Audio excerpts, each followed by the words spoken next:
Do you want to kind of ease into it? We can just talk about the subject first. Yeah, I have a lot of stories, so I kind of just figured whatever came to mind.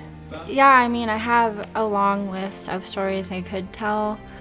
Yeah, it's weird. I was thinking of what story to tell because there are so many stories.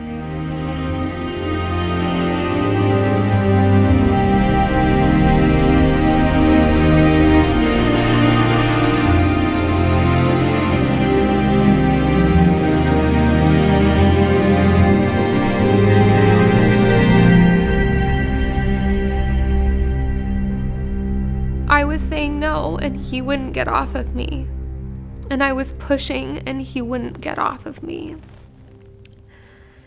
And it was like this weird,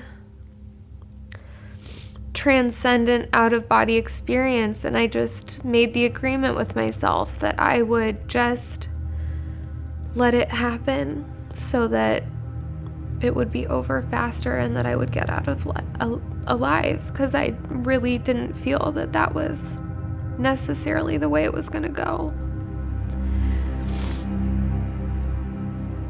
And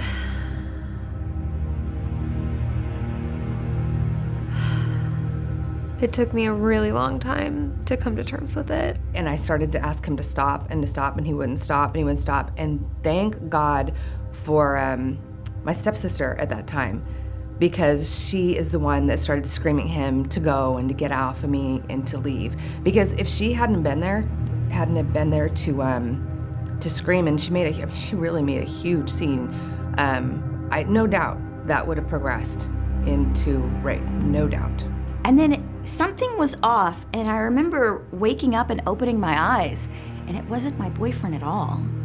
My boyfriend was asleep next to me, and there was a guy that had been at the party, was touching me under a blanket. And I was hazy, and I saw him, and he took off and he ran. Like, maybe my innocent intentions were perceived differently, but I ended up losing my virginity involuntarily in a room full of people when I was 15 years old. And I just remember, like, crying and freaking out, and my friends were like embarrassed of me, and I had to get picked up, and like that just leaves a lasting impression on you at that age, you know.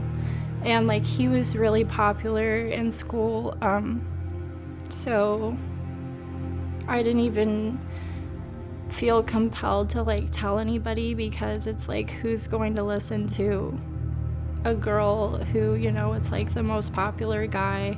I always kind of thought, like, in the back pocket was the word no and physically pushing someone away. And I can't tell you how many times that I thought, if I keep this like secret weapon in my back pocket, whatever it is, the no or the pushing away or telling someone that they're scaring you, like all these things that you would never want to hear from someone that you care about.